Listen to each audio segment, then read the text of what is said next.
in progress. Number one, Vishnu Vidaya, Krishna Vidaya, Vitale. Shrimati Bhakti Vedanta Swami Namaste Saraswati Devi Gaur Hari Krishna Namaste Shri Hari Jai Sri Krishna Chaitanya Prabhu Nityananda Shri Advaita Gadadhar Shri Sadi Gaur Bhakti Hare Krishna Krishna Krishna Hare Hare Ram Hare Hare. Okay, Hare Krishna. You have the book, Mother Chandravali, is I guess? Yeah. Yeah, so we're on the last section, as we mentioned last week. What's it called? And it's called Kripa, which means mercy. And I was just reading back before we opened up, and the previous paragraph, I read it 3 or 4 times, and I couldn't really understand it. I'd have to study it. I'll have to look at it another time. Well, now we're going in a Maharaj kind of introduced the chapter with a bit of a summary. So now he's going back on the general subject of sadhana, and very specifically about the attainment of love of Krishna in the form of bhava and the specific details, how that manifests and in what way. All right, so that's the general direction we're going in. So I'm on 758. I went at the top. I can start reading. Let us now return to sadhana and study more closely the direction in which a devotee's determinations should be steered to reach the destination of bhava. As we have summarized, how does a devotee chart his path? To say it, people coming in. To say it another way, by the practice of Nam Sankirtan, a devotee aspires to attain power. Do you know what that actually means? The devotee aspires to attain power. And we all do that. We are all desiring to attain love for Krishna. So it's not so far away as we may think. Just by chanting the holy name, then that's one inspiration, isn't it? When you ask, who here wants to obtain prema? Everybody puts their hands up. Everyone puts their hand up. So that's the result of chanting the holy name. And that's supposed to be the result, that you actually desire to attain prema. So that comes by chanting the holy name. I have a question. First you have to desire it, and then you get it. If you don't desire it, then you won't get it. Yes, Mother Chandravali had a question. So I'm just going to, in a way, read a little bit. Say if a devotee is not clear about the objectives, his objectives, right, of his devotion, right, then even if he's chanting, his chanting raises him to aesthetic devotion, but you do not get that perfection. Are you reading there, or are you reading? I was reading it. It's a question from another book. Okay. Kind of thing. Let me, if I read it. However, if a devotee is not clear about the objectives of his devotion, then even if his chanting raises him to devotion, he will not attain the same perfection. As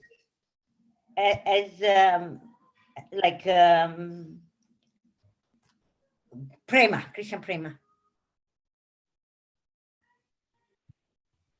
Say that again. Say the question again. Okay. Okay, if a devotee is not clear about the objectives of his devotions, then even if his chanting raises him to ecstatic devotion, he will not attain that same perfection as a devotee who is firmly fixed, in his goals, in his sadhya. Yeah, so the goal, as Marge will describe in the next pages, is specific. either in dasya ras, sakya ras, vatsalya ras, or madhura ras. Right. So say a devotee is practicing sadhana, he may not be practicing raganuga sadhana, but by the practice of good sadhana, according to the scriptures, then one will become purified and obtain ecstasy. But because they don't have a specific determination or an attraction to serve in a specific way, I have to go muting 1 second. Oh, mute, done it. Okay. Because they don't have a specific if they don't have a specific desire for specific expression of love, either dasya, sakya, vatsalya, or madhura, because that's where prema is manifest, in an expression of love in one of those mellows. Yeah. So unless they meet a devotee or they hear from or they become attracted in one of these rasas, then they won't develop then they won't make development in prema, because prema has different developments as well. Yeah. Hare Krishna Prabhu, Krishna. can I ask a question, please? Yes. Yeah. Prabhu, can you hear me? My Yeah, internet is very bad, Prabhu. Yeah, we can hear you. Let me just check with Chandravali if that was clear, the answer. Yes. Ah, yes. okay, sorry. Just quickly recap on my thoughts. So one has to have some goals in their mind where Yeah. they're going Or and some what their desire. desires are, right? Yeah. Then you follow the sadhana. Yeah, that as you develop in your Shravanam Kirtanam, you hear about, when you, for instance, you read 10th canto, you hear Krishna's pastimes, and you develop a specific attraction. Yeah. Yeah. You don't start making, but why am I not feeling like, why am I not doing this? You have goals and you follow strict sadhana. And Well, yeah. Yeah, I mean, our goal specifically is to follow very strict sadhana, and hopefully from that, we can become attracted. We will find a specific attraction for a specific type of expression of love for Krishna. Maybe Sakya or maybe Madhurya. Yeah, but that will come at when we're at the stage, lots of stages, Yeah, I was thinking that not to be like, oh yes, it will come, but don't make no effort. No, yeah. This is the whole point of this present. Thinking. I think this is one of the main lessons from reading this book. Is that we have to put some bhava seva, we have to put some mood and aspiration into our chanting. Yeah. Yeah. Yeah, I think that's one of the main lessons. Yes, Mother Nitai Mata, you had a question? Hopefully we can hear you. Yes, Prabhu. Yes. Before, I think sometime back when we discussed, we said if you have an attraction to Gauranga and another, you can be in two places. Yeah. Similarly, if you have attraction to like two rasas, that is also because even Bhaktivinoda Thakur, you have a mix, isn't it? So is that possible? Bhaktivinoda Thakur had mixed. Can you say what do you mean by that? Yeah, I think someday he says he's a gopi and then there's a mixture of two gopi. I'm not remembering the specific names, but two mixture of two gopis. Yeah, like generally, that. So yeah, Bhaktivinoda Thakur is fine. He's eternal form. I am not comparing him actually. He's Kamala Manjari. as far as I remember. That's Yeah. Kamala Manjari. Now, I think you're getting a little bit mixed up. I mean, as far as aspiration going in two directions, Sakya and Madhurya or vatsalya and Sakya, I have never read such a thing. I've never read an explanation. Okay. So I should think it's not written based on that, unless I just haven't come across it. So I think it will be, yeah, because that wouldn't be, I mean, how could you, I mean, also it's not needed because, for example, in the rasa of madhurya, in conjugal love, then all the other rasas, all the other rasas are there. So, for instance, the gopis, they feel a fatherly and a parental affection or protection for Krishna. They also like to serve him, and they're also his friends. Yeah. So, especially for conjugal love, then all the other rasas are present there, but it's not in the actual external form. You understand? It's just the internal mood of wanting, of being concerned for Krishna's welfare. For instance, when Krishna goes to the herd the cows, they're full of torment and pain with the thought that Krishna's feet will be hurt by the pebbles and stones. So that's vatsalya. That's like protective. Yeah. And they say, oh, please, we put your feet on our chest. We wish, because we don't wish you to be hurt.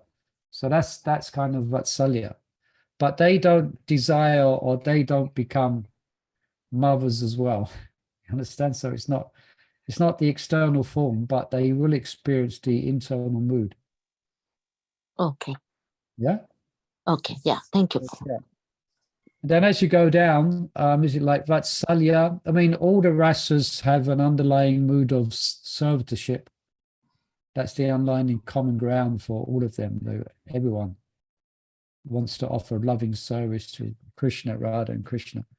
But for instance, the vatsalya bhav, then yeah, they will obviously have a very intimate friendship with Krishna and they're his servants. But the cowherd boys, the Sakiras, they don't share the rasa of conjugal, obviously. that would be rasa bas. Yes. That would be Abhiruda bas. It kind of wouldn't work. It wouldn't work. But sometimes they may feel some vatsalya bhav, protecting Krishna like that.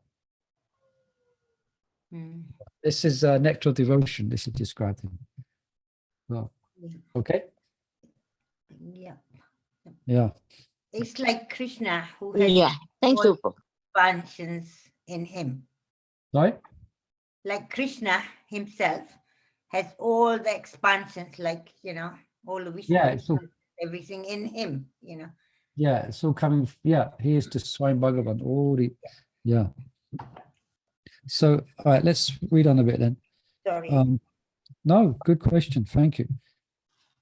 And that aspiration needs to be intense enough to invoke. I'll just read that paragraph again.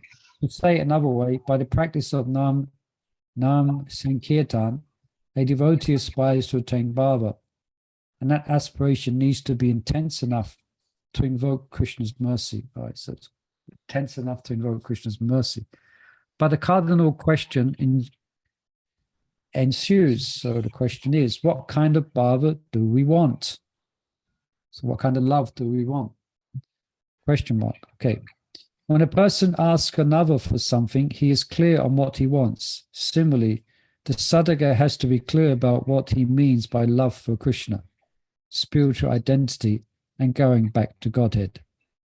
The general phrases are sufficient to inspire and guide a beginner, but not an accomplished practitioner. No, but did you share that quote I sent last week, Madhu Chandravali? I think based on a question by yourself and Nittai Mata. And yeah, I said. Prabhupada does say very specifically, or I shared, I think it might well come up in this paragraph. The perspective of a sadhaka's goal must become increasingly clear as he progresses through smarandas, stages of remembrance, okay, in a way that the direction to a driver's destination becomes increasingly specific as his arrival draws closer. It goes without saying that the driver knows where he is going, but it is not enough to know the district and town. The driver must know the street, the house number, and even more specifically, he must know the residence of the house in order to gain entry. Similarly, a sadhaka must know where he wants to go, and he must know what kind of bhava he wants. So that particular practice for that specific purpose, that's called raganuga. That's called raganuga sadhana. Okay? That's what inspires one's spiritual life, is that quest, you know? That quest, that's called raganuga sadhana. He must know what kind of bhava he wants. Now, Marge, there's another question. Now, how does a sadhaka determine exactly at which address to find Krishna and which kind of bhava for which he is beseeching Krishna? All right, so and he answers. For guidance on answering these questions, we turn to Srila Prabhupada's commentary on Chaitanya Mahaprabhu's teachings about the progression of devotion from sadhana to bhava. His Divine Grace writes, after initiation, when one follows the regular principles of devotional service, one becomes free from all unwanted things. In this way, one becomes firmly fixed and gradually develops a taste for devotional service. The more the taste grows, the more one desires to render service to the Lord. In this way, one becomes attached to a particular mellow. I think this is what we sent. It sounds very much like it. One becomes attached to a particular mellow in a Lord's service, Santa, Dasya, Shakya, Vatsalya, or Madhura. As a result of such attachment, bhava develops. Bhava bhakti is the platform of purified goodness, Suddha Sattva Visheshatma, yeah. By such purified goodness, one's heart melts in devotional service. There's a verse which defines bhava bhakti like that. It melts the hearts. Yeah. By such purified goodness, one's heart melts in devotional service. Bhava bhakti is the first seed of love of Godhead. So Prabhupada's quite clear here, isn't it? Prabhupada's quite clear. And so what Maharaj is saying is he's just echoing what Prabhupada is saying. But that's why he's very, I kind of say, perhaps it might be that in our own reading and the amount we read, we might not come to this conclusion. But that's why Maharaj is so kindly showing us, you know, a very specific conclusion of a devotional practice, you know. Of special interest are the following sentences. The more the taste grows, the more one desires to render service to the Lord. In this way, one becomes attached to a particular mellow in a Lord's service, Sancha, Dasya, Shakya, Vatsalya, or Madhura. As a result of such attachment, bhava develops. Here, Srila Prabhupada says three things. Okay. At the stage of taste, ruchi, a devotee has a desire to serve Krishna. And that desire may be general, okay, or inclined to a specific mellow. Srila Prabhupada refers to in the next sentence. So maybe one of the two. It may not be specific at ruchi. It may still be general. Yeah. At the stage of a shakti, the sadhaka becomes attracted to a mellow of devotional service, either Sancha, Dasya, Sakya, Vatsalya, Madhura. This is in accord with Rupa Goswami's directive to follow a resident of Raj. That's from Nectar of Instruction. Yep. The verse is in Nectar of Instruction.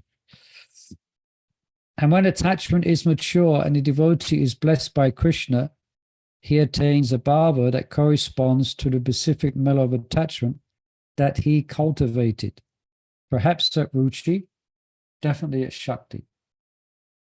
Yeah. So what you cultivate, that's what you get. Because that's what you want. And Krishna fulfills our desires. You know? From Srila Prabhupada's words, it is clear that at dhyana smaran, that means one is meditating on Krishna's pastimes. A devotee should begin to clarify what eternal service to Krishna means for him. The latter pages of this chapter show how that kind of research may transpire. All right, that's coming later. Moreover, at Anusmriti, and even more so at Samadhi, a devotee should be cultivating attachment to a specific mellow of devotion. So Samadhi doesn't mean they're oblivious to the world and they're in a box in their meditation. They're still maybe moving around, but their internal absorption is complete. It's just like sometimes the descriptions given, just like when you pour honey out of a jar, it smoothly runs with like no interruption. So at the stage of Samadhi, one's devotions and meditation on the Lord is uninterrupted. Yeah, uninterrupted. It's just smooth flow, day or night. Yeah, that's Samadhi. But they still move, they still function, they still move around and do. From externally, it may not be seen unless you're very expert, and unless you're on that level yourself, then you may not recognize it in a devotee, even if they're at the stage of Samadhi. Yeah.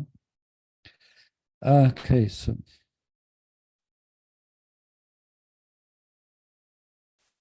moreover, at Anusmriti, and even more so at Samadhi, a devotee should be cultivating attachment to specific mellow of devotion, which means that he is awakened to some degree of spontaneity.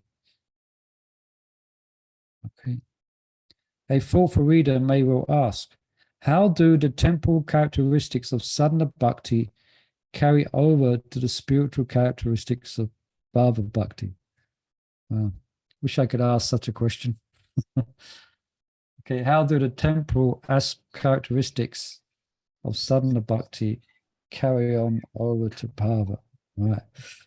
In other words, how, for example, is a Raganuga sadhaka? So as a practitioner, okay, I keep on having this point. They're a practitioner. They're not at the stage of perfection.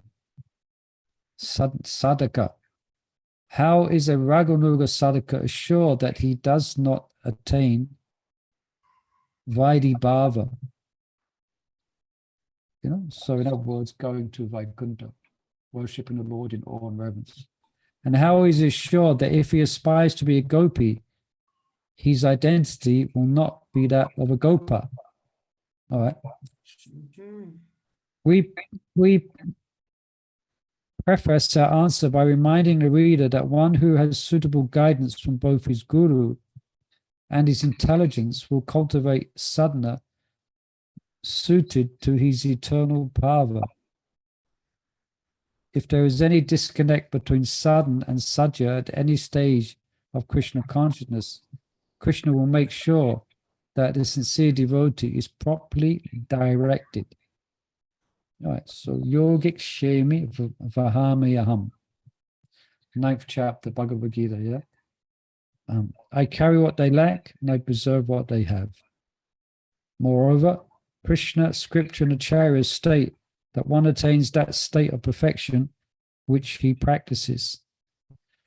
For example, Krishna says that the devotee practicing Vaidhi sadhana attains Vaidhi raga. Right, this is from Chaitanya Charitamrita. It can be confusing for devotees. I'm sure Maharaj is going to clarify it. So by performing such regulated devotional service in awe and veneration, that's called Vaidhi Bhakti, one may go to Vaikuntha and obtain the 4 kinds of liberation. Okay, so we're practicing Vaidhi Bhakti. So that means we're going to... What happened there? Finish that and I'll ask a question. Go on, finish ask what the you're question. explaining, then I was going to ask you a question. No, go on. Carry on. I was saying, like, we are practicing Vaidhi Bhakti, right? Yeah. But, so here he's saying that, okay, practicing in all reverence, then you are kind of getting to Vaikuntha because it's all in reverence there. That's what the verse says. Yeah, but as we practicing Vaidhi Bhakti, we also in between are developing that different kind of love for Krishna. Like, Yeah, that's not yeah. always all reverence. You want to do other things, Yeah, Does that make sense? kind of. What it means it's like we practice Vaidhi Bhakti and the Sri Vaishnavas practice Vaidhi Bhakti. Now their smaran, their hearing and chanting is predominantly all about Lakshmi Narayan. So they're developing that bhava, or they're developing that mood. Now we're Gaudiya Vaishnavas, and Lord Chaitanya Mahaprabhu is the personification of Ragatmaka Raganuga Bhakti. And he's come to give Raj Bhakti, right? So we practice Vaidhi Bhakti, but we develop in Smaran through that practice for Radha and Krishna. So externally, we are following, which we all do, the external practice of Vaidhi, but our aspiration is Krishna of Vrindavan, is Krishna of Raj. So that means, yeah, we're practicing Vaidhi externally. We all practice Vaidhi, but our Ishtadev is Radha Krishna by the blessings of Lord Chaitanya Mahaprabhu. It is not Lakshmi Narayan. You see, so that's why this verse is often misquoted sometimes, and it's misunderstood. But no, we practice Vaidhi, but we have to go. But to attain Krishna, we have to advance past Vaidhi, at least internally. Externally, we keep ourselves as neophytes. Well, that's quite easy for me. We keep ourselves as neophytes. But we won't attain Krishna unless we come to spontaneous loving devotion, like the gopis. You just cannot go to Goloka Vrindavan unless you develop that attraction and are blessed with that bhava, with that particular sentiment, where you're not, because we all know very clearly what the residents of Raj and how they interact with Krishna. There is no awe and reverence there. It's all intimate, loving exchange, where Krishna is treated like a so-called one of them, a person of the village. So that's the mood, and that's the mood you need to get there. Yeah. Also, So- but we serving Radha London Ishwar. Yeah. Like I remember in the beginning, we told, okay, it's got to be like Lakshmi Narayan, right? On reverence. Yeah. But then as you're doing service, then you sort of start developing, this is Radha and Krishna, from Guru. Yeah. So there is awe and reverence there, definitely. But the mood starts swinging the other way. Yeah, because that's what we're hearing about. Now when it's Vaidhi in regards to deity worship, that means despite our internal development, we don't dress, we dress Krishna in the mood of awe and reverence because it's a public temple. Yeah. And that's what's suitable for all devotees. Now we may, but internally, for instance, you may be dressing Radha Krishna and you may be remembering what you've read about the pastimes in Vrindavan. You may be, if you're doing good on a good day. Otherwise you're just looking at the clock. So, but externally, you might see, there's a fine line, you might see it comes out a bit sometimes, devotees as we can't help but do, sometimes we dress Krishna, you know, without a top and a little bit. So we kind of, sometimes we kind of cross over the line a bit, but we should always be in that. So externally, nothing changes. Nothing changes, you know, but the mood we're doing it in changes. The person, like the mood changes. Because we're thinking of, you know, when we're dressing Radha, anyone may be remembering some wonderful sweet pastimes with the manjaris, you know, if one is more, you know, practiced and say more, a little bit more advanced. So that's all internal, but still the curtains will open at 7 and the prayers will come, Venam Kananta Madhavinda, which is all in reverence, you know, and we thank the Lord and we come before the Lord, and after service we say mantrahinam, kriyahinam. Yeah, that they don't do in Raj. No. They don't say mantrahinam, you know.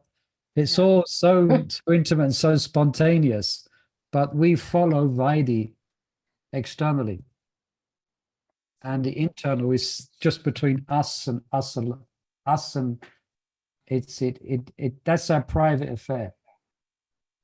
And we don't do, and I'm not gonna, like I mentioned before, there was a great uproar of one temple somewhere in Europe where they were dressing, they were they were dressing their Radha Krishna as if it's all rag, or externally exhibitions of Raganuga Bhakti. Yeah, for instance, they was these are the marble deities. They're moved the same size as our Radha Krishna. They'd move Krishna behind Radha, and instead of the flute in his hand, they put Radha's braid in his hand. So that's the pastime of Raj. So that's a gross misunderstanding and a gross oversight. You know, it's like children playing with dolls. No idea, you know? No idea. Just, you know, it's not, it's an internal development, you know? So that caused quite a stir on the deity worship forums I'm on, you know? So that's called making an offense, you know, if you step into the realms of, you start to externally present, you know, so-called ragatmaka bhakti. That just causes confusion. Anyway, going off the track a bit, but don't know if that helps understand that. Yeah. That question of trying to, yeah. Yeah, so we still open the curtains at 7, punctuality, we feed Krishna at a certain time, and we make sure, you know, we chant our Gayatri and we do everything. We stand before Krishna like this. It's all Vaidhi. Yeah, do you know, it just made me think, because sometimes I tune into Radhadesh in the morning, and I've noticed, like, I've been tuning in for some time, but over the years, they always had, you know, when the clocks go back, like they went back yesterday or Saturday, they wait until after the morning program to change the clocks. But now this year, they've changed it. They made an announcement at Mangalarti time. We're going back to like changing the clocks at midnight because it creates other problems during the day. But they always change the clocks after the morning program. Right, yeah, So we Oh my God. we used to do the same as well. Remember Chandravali? Oh, many years ago. Yeah, we used to do that. It used to be after the morning program or after something like that. After deity greetings. Yeah, after deity greetings, then we're changed. wow. Yeah. But then I think, I don't know if it was in my time as head Pujaari, we changed it. Yeah. Yeah, because then we started to get all the, you know, all these phones which change automatically. And anyway, yeah, okay. Yeah, so so how's that connecting to the subject, Mabulavanga Latika? Well, you were just talking about timings and, you know, oh, I Saturday, see. Really? Okay, yeah. You know, making sure that things are done on time and things, and according to rules, regulations, Yeah. quality. Yeah. That way it keeps us trained, but because we're not on this platform, it keeps us trained to look out for offenses, you know? Yeah. Yeah. Yeah. Hmm? I mean, yes. I know it's just an hour missing, so what do you do? But I always thought it was strange. I didn't think that we did it. I just thought, Yeah, we did it for years. yeah. Many years. We did. We changed it. Remember when I used to first come and I used to get so confused, you know. Yeah. I think it's something to do with the Raj Boga. That's why we did it, because it's too upsetting for the Raj Boga. I can't think. No, it was upsetting for the Raj Boga cook. Because all of a sudden, after 7, they lose an hour. Yeah. Yes. So, but then we change it. So it goes back like everyone else does. Mm. 1 o'clock or 2 o'clock in the morning. Yeah. But Yeah. I was thinking it'd be so, I know we have to do rules and regulation, but Yeah. at times it's so nice to be able to, I don't know, it's just me. That's not good. Like Nice to be doing it like lovingly, like, you know, oh, Krishna, say something like nicely, or cook and like want to feed him and things like that. Oh, that's all there. I mean, Yeah, but that's not stepping over the line. Sorry. not like awe and reverence all the time. Sometimes it'd be nice to, you know. Yeah, but like, yeah, but that's your own personal internal mood. That can be your mood while you're cooking, you know? And that's, yeah, and that's your own personal development. That's your own personal mood. Because sometimes when we're cooking, we, oh, okay, leave a bit of crunchy in there so Krishna can sit there and chew something and get, you know, Nice. like Yeah. different kind of things we do. Yeah. Yeah. So like what we're saying doesn't mean you don't do that, but that's your personal development. So it's fine. That's what Krishna likes as well, and that's what attracts Krishna. Is that personal, you know, that mood, that sweet exchange of the, you know, sweet exchange, treating Krishna or thinking of Krishna like a mother, or like Krishna's a young boy. But that's all your internal mood. Yeah. So we're welcome to develop that beyond limit. Yeah, beyond limit. But we don't, it won't externally manifest as for example, I gave of those deities, which were changing the deities or things like that, you know. So we have plenty of scope to develop this mood, but it's easier if it's kept inside. Otherwise, if everyone deity worship doesn't work if everyone's trying to put rasa into it. It's just confusing. That's why we have to dress according to vidhi. You know, oh, I did something, and that's what causes confusion sometimes, where someone's putting their ras into a specific style of dressing, and they want to express, you know, and they do something really kind of not done before or kind of confusing for devotees. Well, I wanted, because Krishna wanted, you know, I wanted to put a mango on Krishna's head. I just felt like giving him a mango. I wanted to put a mango on his turban because it's mango season, and it's Krishna. Then you get in trouble with the head pujari. Yeah. All right. Okay. So nice. Let's read on a bit more, shall we? Yeah. So it's clear, yeah, our development in these ways is fine. We should develop in that mood of relating to Krishna as a young boy. You know, it's nice. That's our internal development, but we still, you know, we close the curtains at a certain time. We offer the bhoga at a certain time. It should be clean and etc. You know.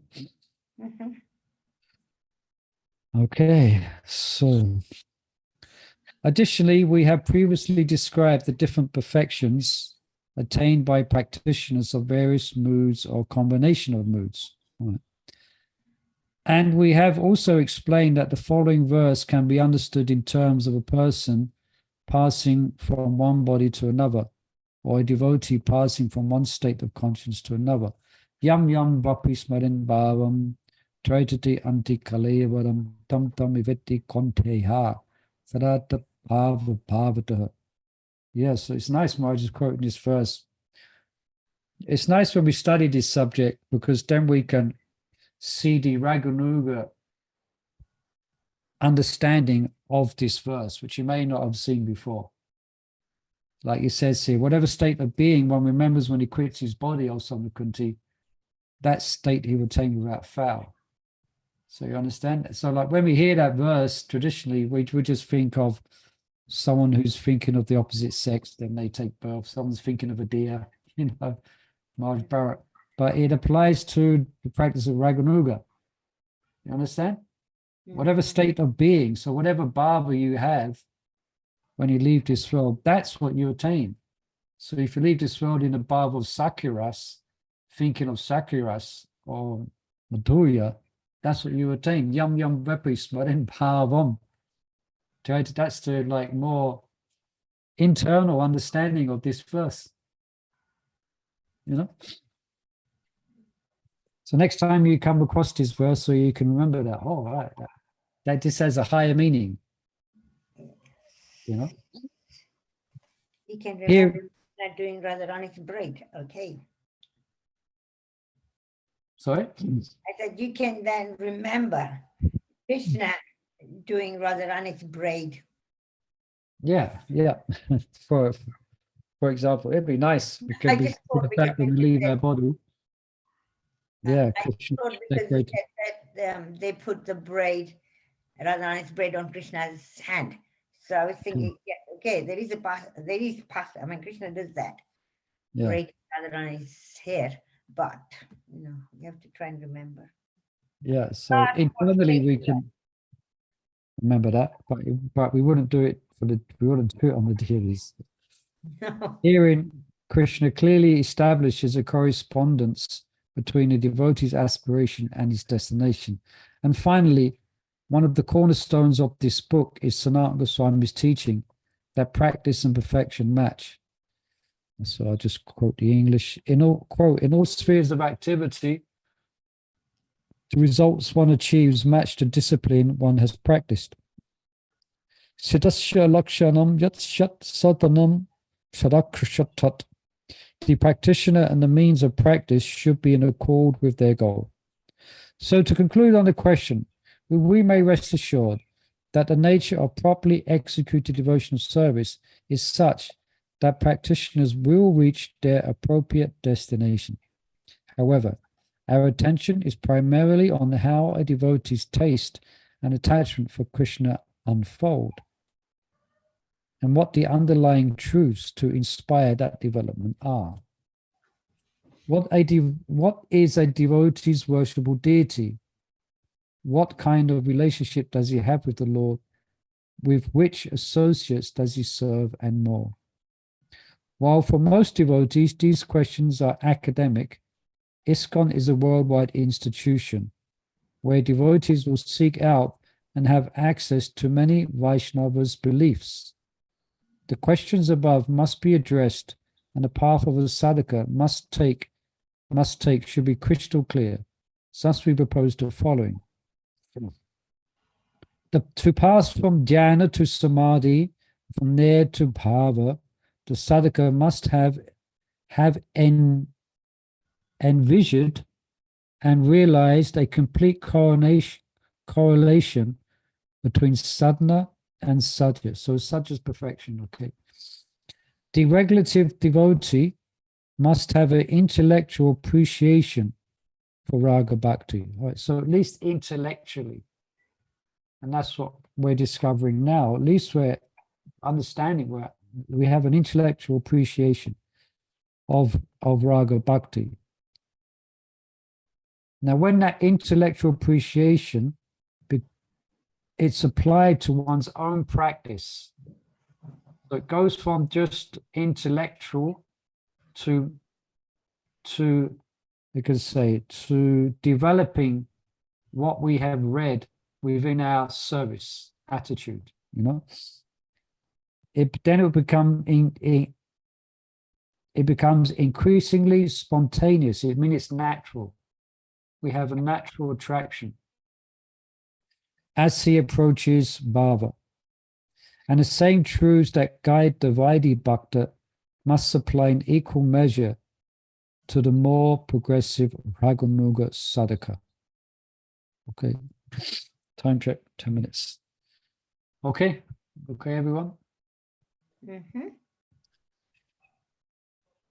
It should go without saying that Krishna is the exclusive object of devotion in practice and perfection.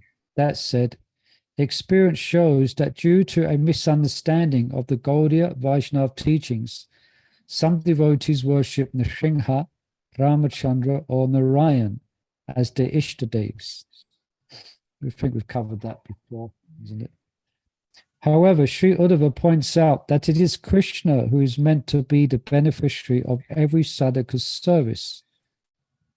Uddhava addresses his cousin with these words. I'll just read the translation. Quote, "Obeisance unto you, O greatest of yogis.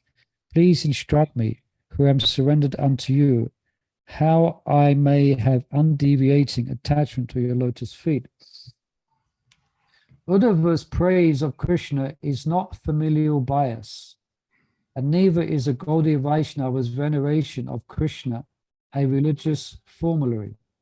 Rather, the verdict of Srimad Bhagavatam is that Krishna is the original Supreme Person who embodies all the attractive features of his expansions and more. He is the most appealing form of Godhead in terms of beauty, sweetness, and opulence. That's what we're reading at the moment in Brihat Bhagavatamrita, isn't it? That's what present is being revealed to us through the verses of Brihat Bhagavatamrita, that Krishna's form of Godhead in terms of beauty, sweetness, and opulence. Yeah. Most importantly, one of Krishna's most persuasive attributes is the unparalleled mercy that he alone bestows. Mercy which is illustrated by pastimes in which even demons attain perfection, a quality no other incarnation displays. Okay.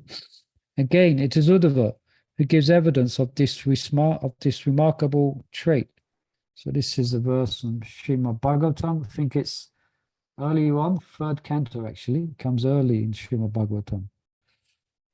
Some of you might know this verse. Aho bakayam stana kala kutam tikam sapayet apiyat satvi lebi katim tatu kumbhadayalam saranam vajema.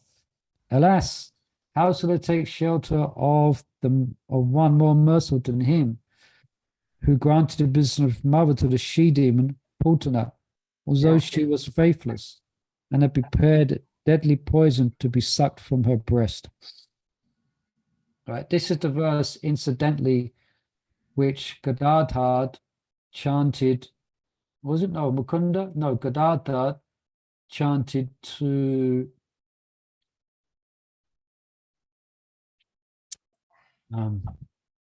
Chaitanya Charitamrita, that devotee who was... Prabhu chanted it to that rich devotee. Then he took initiation from him. He was making out to be a materialist. Yes. Vijayanidhi, yeah. It's And this verse he chanted.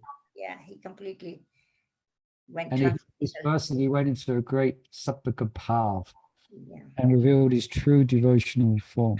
This is also, if I'm mistaken, the verse, this and another verse, which describes Krishna entering Vrindavan, playing his flute, that was chanted to attract Sukadev Goswami back when he left home. There's this verse. Yeah. And the other verse, which is, describes Krishna has a blue kanika flower in his ears, and the peak and the yellow garment is brilliant as gold, and the white empty garland exhibit these transcendental forms, the greatest of dancers, as he entered the forest of Vrindavan, beautifying it with the marks of his footprints, and the cowherd boys sang his glories. So this and that verse attracted Sukadev back. Right. So, unquote. Sri Uddhava rightly argues that the devotee who contemplates Krishna's kindness will conclude that it does not make sense to take shelter of any form of the Lord, because they show less mercy than he. Dear readers, please remember that our attainment of bhava is dependent on mercy. And since Kali Yuga practitioners have a hard time with the simplest spiritual requirement, their success is very much dependent on how gracious and sympathetic their worshipable object is. It's an important point, isn't it? As we have explained, a practitioner must have reached this understanding at the stage of jhana, which is characterized by fixed meditation on the form of the Lord. So that will be in one's chanting, okay? That quality of concentration is only possible when the object of meditation is settled. Indeed, the earlier that a devotee decides on his worshipful deity, the smoother and speedier will be his progress through smaran, dharana, jhana, and beyond. So I'm sure Maharaj is going to go. There's more detail coming up here, which Maharaj is going to go to.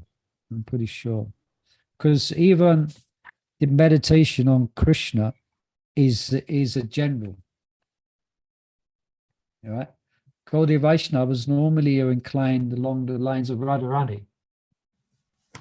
That's more detailed. Then further. But anyway, let's just go where we are now. All right, everyone's okay? Everyone's with us? Yes. No one's fallen off the chair in ecstasy? Sattva path? Okay.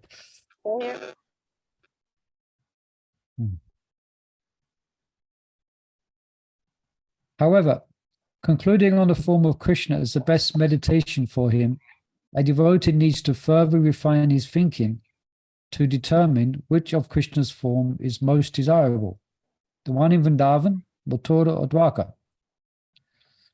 I think we know where we're going here, isn't it? Yeah. A comparison of these manifestations will lead a devotee to infer that Krishna manifests all qualities in full in Raj, all qualities in part in Mathura, and only some qualities in Dwarka. In this way, he is known to be most perfect, more perfect, and perfect. In light of these considerations, Parikshit Maharaj came to the conclusion that Krishna and his pastimes in Vrindavan are the most fit topic for hearing and remembering. And then there's a quote here, a long quote, a couple of verses. Quote, "My Lord, Sukadeva Goswami, all the various activities exhibited by the incarnations of the Supreme Personality of Godhead are certainly pleasing to the ear and to the mind. Simply by hearing of these activities, the dirty things in one's mind immediately vanish. Generally, we are reluctant to hear about the activities of the Lord, but Krishna's childhood activities are so attractive that they are automatically pleasing to the mind and ear. Thus, one's attachment for hearing about material things, which is the root cause of material existence, vanishes, and one gradually develops devotional service to the Supreme Lord. Attachment for him and friendship with devotees who give us the contribution of Krishna consciousness. If you think it fit, kindly speak about those activities of the Lord." So this is Parikshit's request. And while unquote, and while Parikshit Maharaj cites the attractiveness of Krishna's childhood form and pastimes, they too, like his boyhood pastimes, are not as complete as the form of pastimes in pre-youth, Kaishora. Moreover, the exchanges of love between Krishna and his different associates also develop in fullness from servanthood through friendship, parenthood, and conjugality. The mellow of conjugal love is the original relationship, Adirasa, okay, and the others are its parts. Therefore, the conjugal mellow is the fullest, most complete in attributes of loving exchange. Yes, when Chaitanya Mahaprabhu was in Prayag, he heard these truths from Raghupati Upataya and approved of them. Okay. as the full consummation of Srimad Bhagavatam's teachings. In summary, they are sung. So this verse is the full consummation of Bhagavatam's teachings. Okay. Shmaran eva param rupam puri madhu puri vadaha vaya kusho raktam dheyayam acha eva paro rasaha. Quote, the form of Shama Sundara is the supreme form. The city of Mathura is the supreme abode. Lord Krishna's fresh youth should always be meditated upon. And Acha Eva Paro Rasaha. And the mellow of conjugal love is the supreme mellow. Unquote. We have, to this point, concluded that the most desirable form of worship is Krishna in Vrindavan, in his form of fresh youth, and the most desirable mellow of worship is the conjugal mellow. Now let us further refine our perspective of the goals. So it's going to be further refined, okay? Next week, not today. You've got to wait 1 week for further refinement. Okay? Thank you. So thank you again, everyone, for joining us. Wonderful reading. Good. Wonderful way to spend 6 to 7 o'clock on a Monday evening or on a bank holiday. Best thing we can do. Hear and chant about Krishna. Okay. Thank you, everyone. Please join us tomorrow. We have Bhagavad Gita. Yeah. Hare Krishna. Hare Krishna. Hari Bol. Hari Bol, Hare Krishna. Hare Murli Krishna. Prabhu ki Thank jai. you. Bol. Hari Bol. Thank you, Murli Prabhu. Gauranga.